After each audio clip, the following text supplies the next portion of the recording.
이번에는 민영배 의원, 무소속이죠.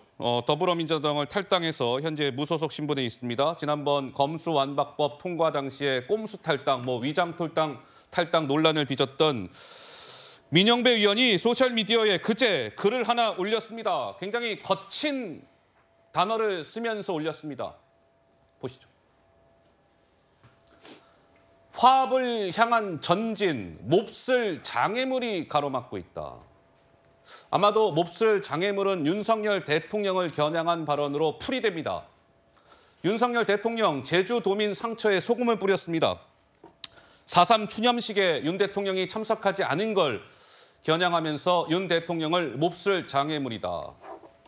서문시장 환영 인파가 많다 자랑하는 대통령실 발표를 보면서 개거품 물고 비판하는 북한 방송과 별반 다르지 않다고 생각했다.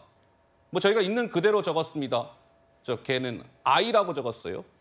어이가 맞는 것 같은데. 어쨌든 장현주 변호사님, 네. 민영배 의원의 저 소셜미디어 글 굉장히 거친 단어들이 등장합니다. 어떻게 그렇습니다. 보셨습니까? 사실 이제 여야 할 것 없이 이제 정치권에서 이제 진영 갈등이 극한으로 치닫고 있다라는 평가들이 많습니다. 그러다 보니까 정치인들의 입에서도 거친 표현, 거친 발언들이 참 많이 나오는 것 같습니다. 이 부분을 보면서 국민들께서는 참 어지럽다 이런 생각을 하실 것 같은데요.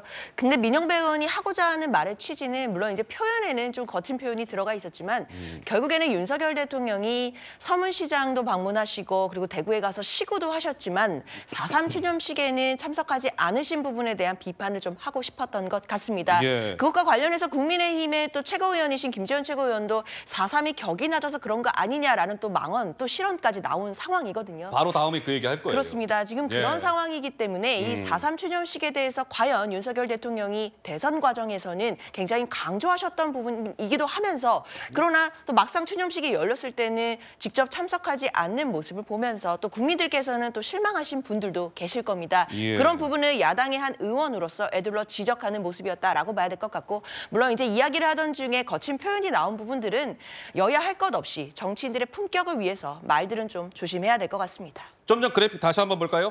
민영배 의원 그제 소셜미디어 글. 민영배 의원도 국회의원이니까 대통령이나 현 정부를 향해서 비판의 메시지를 낼 수 있겠죠. 그러나 뭐랄까 대통령을 몹쓸 장애물이라고 표현하고 뭔가 개거품이라는 단어가 등장하고 하니 일각에서는 좀 비판을 하더라도 민영배 의원님 품격 있게 비판을 좀 하는 게 어떻겠습니까? 라는 지적이 나오고 있던데 조정원 의원님 한 말씀 들을까요? 예, 내용은 저는 충분히 주장할 수 있는 내용이라고 생각합니다. 제주도민의 상처에 소금을 뿌렸다. 이 정도만 하셨으면 메시지도 충분히 전달하고 품격 있는 정치인의 말이라고 할 수 있었을 텐데 지금 절해버렸습니다. 저게 만약에 윤석열 대통령을 빼고 민주당 의원의 이름을 넣어도 똑같이 적용되지 않을까요? 지금 저 상황이라면.